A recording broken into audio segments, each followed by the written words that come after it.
राधे राधे सगळ्यांना. मी आज ज्या विषयावर व्हिडिओ बनवते आहे तो विषय खूप सेन्सिटिव्ह आहे. सध्या करंटली यूट्यूबवर हाच विषय चालू आहे म्हणून मी व्हिडिओ बनवते आहे असं नाही आहे. बट या विषयावर बोलणं हे पण खूप जास्त महत्त्वाचं आहे. अतुल सुभाष ही केस तर तुम्ही ऐकलीच असेल. डेफिनेटली प्रत्येकाने ही केस ऐकली आहे. यावर मी व्हिडिओ पहिलेच बनवला असता, पण माझ्या घरी लग्न असल्याने मी वेळ नाही काढू शकली आणि म्हणून मग आज हा व्हिडिओ बनवती आहे. सो अतुल सुभाषची जी केस आहे तशी फक्त एकच केस आहे का आपल्या देशात? नाही. माझे बरेचसे क्लायंट्स आहेत, त्यांचे डिवॉर्स झालेले आहेत. त्यांचे रिझन्ससुद्धा त्यांनी मला सांगितले आहे की का म्हणून त्यांनी डिवॉर्स घेतला. माझे काही लॉयर फ्रेंड्स आहेत, सो त्यांच्यासोबतही मी याबद्दल थोडं डिस्कस केलं. तर त्यांनी पण त्यांचे काही काही एक्सपिरियन्स शेअर केले, ते पण मी इथे शेअर करणार आहे तुमच्यासोबत. सो शेवटपर्यंत हा व्हिडिओ नक्की बघा. तुम्हाला त्यातून काहीतरी शिकायला भेटेल. तुम्हाला कशा सिच्युएशन्स असतात आणि मग त्यानुसार का म्हणून लोकांना टोकाची भूमिका घ्यावी लागते हे पण लक्षात येईल. कारण ऑल द टाईम मुलगा किंवा मुलगी हेच लोक रिस्पॉन्सिबल नसतात.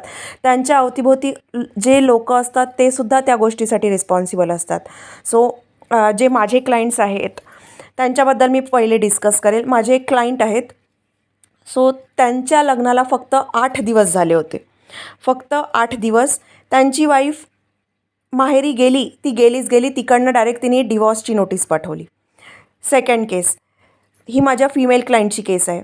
सो त्यांच्यावर त्यांच्याच हजबंडनी ही वाईफ सोडून नाही गेली पाहिजे म्हणून त्यांनी ब्लॅक मॅजिक केलं. रिलेशनशिप टिकवायसाठी लोक असंही करू शकतात हे त्यावेळेस मला लक्षात आलं. थर्ड केस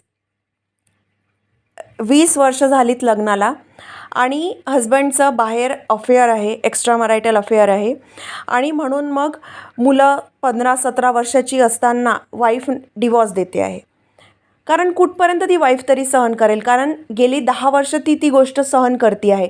आज नवरा सुधरेल, उद्या नवरा सुधरेल या अपेक्षेने, पण तरी पण नवरा सुधारण्याचं नाव नाही घेते आहे. शेवटी तिने लास्ट डिसिजन घेतला आणि तिने काही चुकीचं केलं असं मला तरी नाही वाटत. फोर्थ केस माझी एक क्लायंट आहेत, त्यांच्या लग्नाला 4 वर्ष झालीत आणि तिच्या मिस्टरांना बेबी नको आहे आणि हिला सासरचे टॉर्चर करत आहेत बेबीसाठी. So what she will do? ती यासाठी माझ्याकडे आली होती. सो तिच्या माहेरचे जे आहेत, माझ्या क्लायंटच्या माहेरचे जे आहेत म्हणजे पॅरेंट्स वगैरे, ते सर्व तिला सांगत आहे ओके तू हा सगळा त्रास सहन करण्यापेक्षा अलग होऊन जा. आणि यात ती पण तिच्या घरचे पण काही चुकीचं सांगत आहेत असं मी नाही म्हणणार. जेव्हा की तिने सासरच्यांना स्पष्ट हे सांगितलं आहे की तुमच्याच मुलाला नको आहे आणि तरी पण सासरचे फक्त हिलाच टॉर्चर करत आहेत. फिजिकल टॉर्चर, मेंटल टॉर्चर ह्या तर या केसेस अलगच प्रकारच्या आहेत. म्हणजे मी ज्यावेळेस माझ्या लॉयर फ्रेंड्ससोबत बोलली किंवा जे पोलीस मध्ये आहेत माझे फ्रेंड्स, त्या लोकांसोबत जेव्हा मी असंच डिस्कस केलं तर त्यावेळेस त्यांनी सांगितलं म्हणे अंकिता ह्या ज्या या केसेस आहेत या फक्त आपल्यासमोर आलेल्या केसेस आहेत, पण याच्याही पलीकडे कितीतरी अशा गोष्टी असतात की ज्या आपल्यासमोर येतही नाही, आपल्याला माहिती पण नाही पडत आणि त्या आतमधल्या आतमध्ये कुठेतरी गुदमरून मरून जातात, गोष्टी गुदमरून राहतात, दाबल्या जातात. आणि हे फक्त असं नाही आहे की हे लोअर क्लासमध्ये या गोष्टी घडतात किंवा या मिडल क्लासमध्ये गोष्टी घडतात. या अप्पर क्लासमध्ये सुद्धा गोष्टी घडतात. फक्त असं असतं की आपल्याला या बऱ्याचशा गोष्टी माहिती नाही पडत कारण त्या कुठे ना कुठे दाबल्या जातात. पैशा थ्रू म्हणा, पॉवर थ्रू म्हणा, कुठल्याही रिझनने त्या गोष्टी दाबल्या जातात. माझा बेस्ट फ्रेंड आहे, त्याच्यासोबतचा हा इन्सिडन्स आजपासून जवळपास 9 वर्ष पहिले त्याचं लग्न झालं.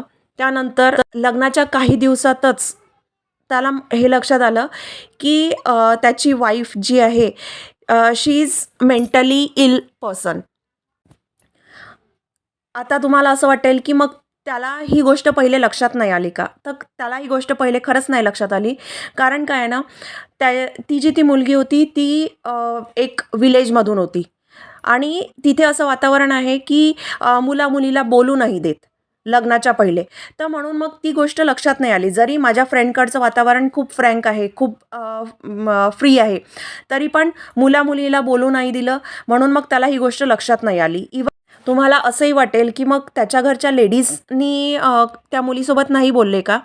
तर त्यांच्याकडे अशी पद्धत आहे, की लेडीज मुली पाहायला जात नाही. जे काही असतं ते सगळा व्यवहार जेंट्स करतात. मुलीला पण पसंत जेंट्सच करतात आणि लग्न पक्कं झाल्यानंतर फक्त साक्षगंधाला आणि लग्नाला मुलाच्या बहिणी जाऊ शकतात. मुलाची आई जाऊ शकत नाही. हे पण आहे. आता तुम्ही असं म्हणाल, की अंकिता तुझा बेस्ट फ्रेंड होता, मग तू त्याला गाईड का नाही केलंस?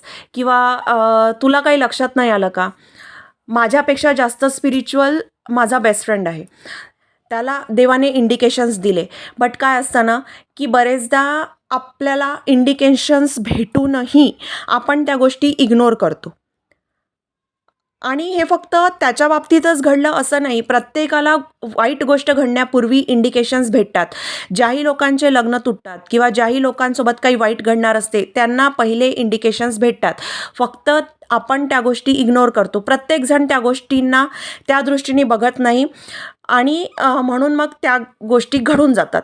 त्याला पण इंडिकेशन्स भेटले, पण त्यांनी त्या गोष्टी इग्नोर केल्या आणि म्हणून मग पुढे चालून त्याला ते डिवॉर्स वगैरे या गोष्टी फेस करावं लागल्या.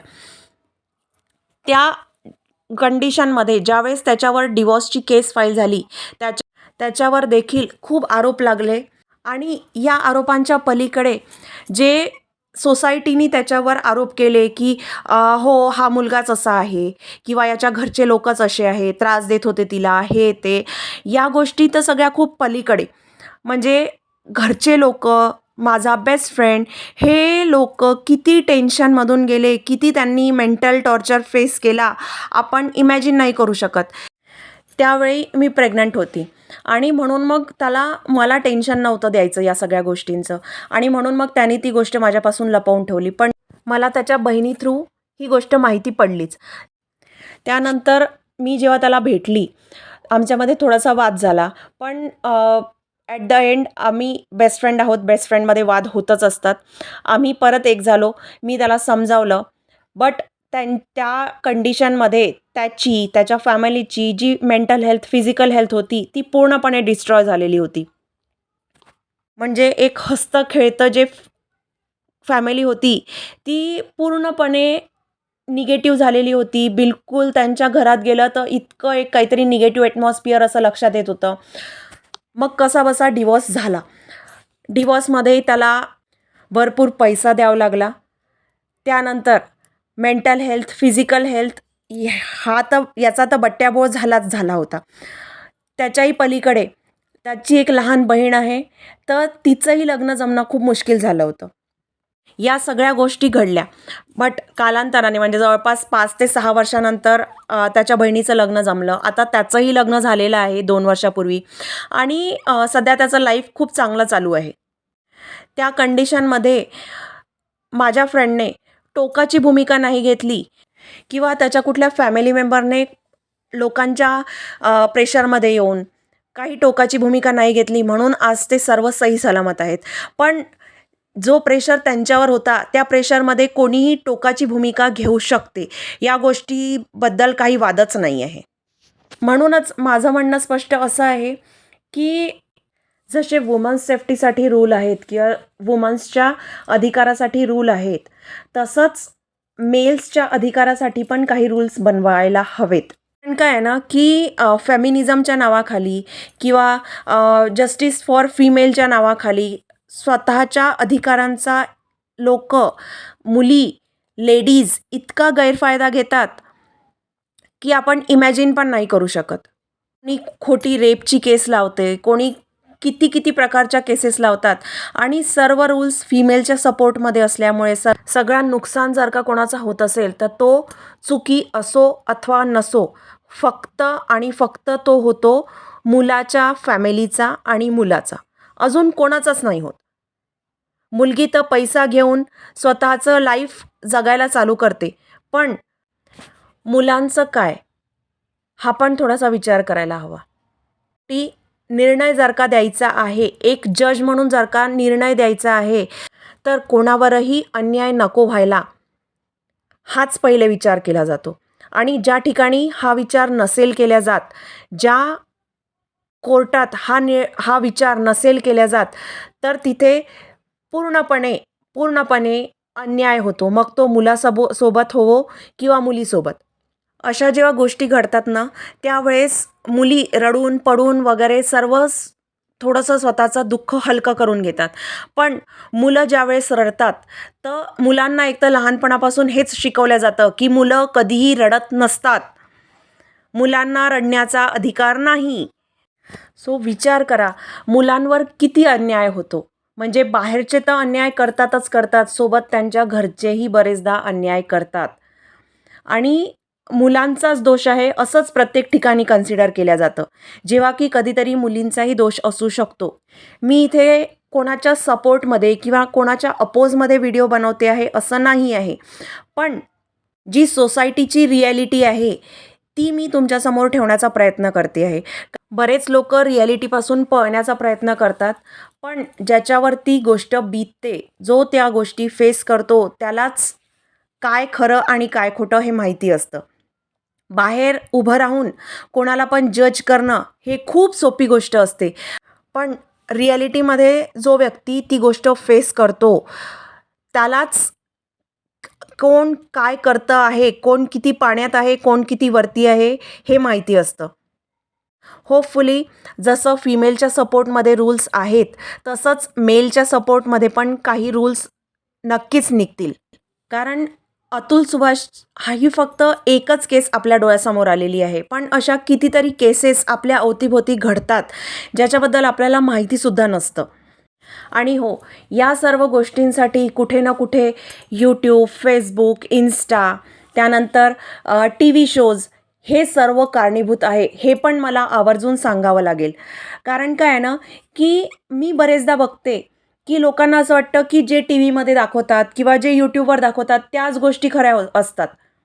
म्हणजे आज माझी मुलगी आहे, ती लहान आहे, बट तिला असं वाटतं की TV मध्ये जे दाखवतात ते खरं आहे किंवा कार्टूनमध्ये जे दाखवतात ते खरं आहे. आणि सेम थॉट प्रोसेस झालेली आहे आजकालच्या जनरेशनची, सोबत त्यांच्या पॅरेंट्सची पण. आणि मी हे इतक्या कॉन्फिडंटली याच्यासाठी सांगते आहे की मी आणि माझ्या हजबंडने लॉकडाऊनमध्ये ऑनलाईन मेळावे घेतले आहेत. त्यावेळी विचारपूस करण्यासाठी मुलीचे पॅरेंट्ससोबत, मुलांच्या पॅरेंट्ससोबत सुद्धा आम्ही बोललेलो आहोत आणि त्यांचे काय थॉट प्रोसेस आहे हे सुद्धा आम्हाला माहिती आहे.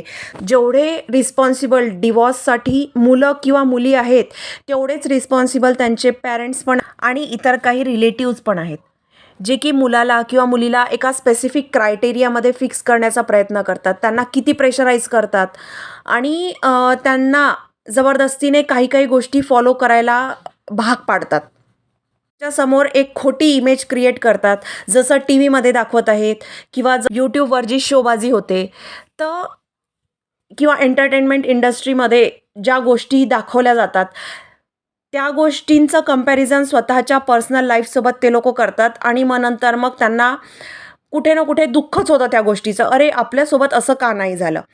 आणि मग एका छोट्याशा गोष्टीचा पहाड बनायला काही वेळ नाही लागत आणि मग तो पहाड कुठेही पण फुटतो, कसाही पण फुटतो आणि मग प्रॉब्लेम्स क्रिएट होतात आणि मग त्याचा एंड होतो तो डिवॉर्सवर जाऊन. कधी तो डिवॉर्सचा अंत कोणाचा तरी जीव घेऊनही होऊ शकतो. सो कोणाचा जीव नका घेऊ. जर का रिलेशन टिकवायचं आहे तर ते चांगल्याने टिकवा, नसेल टिकवायचं तर डायरेक्ट डिवॉर्स घेऊन घ्या किंवा देऊन द्या.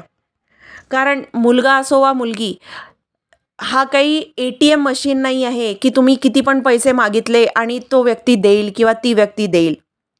प्रत्येकाची एक लिमिट असते. प्रत्येकाने स्वतःसाठी किंवा पॅरेंट्ससाठी किंवा फॅमिलीसाठी काहीतरी गोष्टी सेट करून ठेवलेल्या असतात, विचार करून ठेवलेल्या असतात आणि त्या हसून किंवा रडून फुलफिल कराव्याच लागतात. सो नुसतं स्वतःचा विचार करण्यापेक्षा आपल्या पार्टनरचाही थोडासा विचार करा.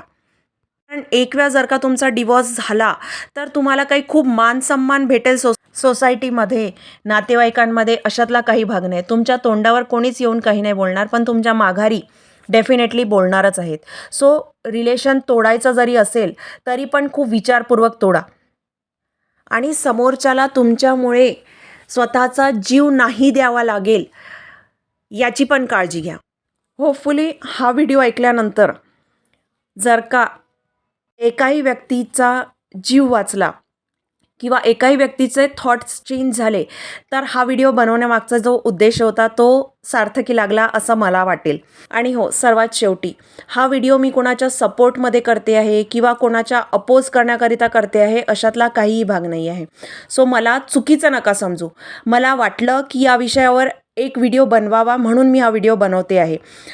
आणि जर का तुम्हाला कुठल्याही प्रकारच्या मार्गदर्शनाची आवश्यकता असेल तर तुम्ही आमच्याशी कॉन्टॅक्ट करू शकता. सर्व लिंक्स डिस्क्रिप्शन बॉक्समध्ये देण्यात आलेले आहे. अजून अशा माहितीसाठी तुम्ही आम्हाला फॉलो करू शकता. राधे राधे.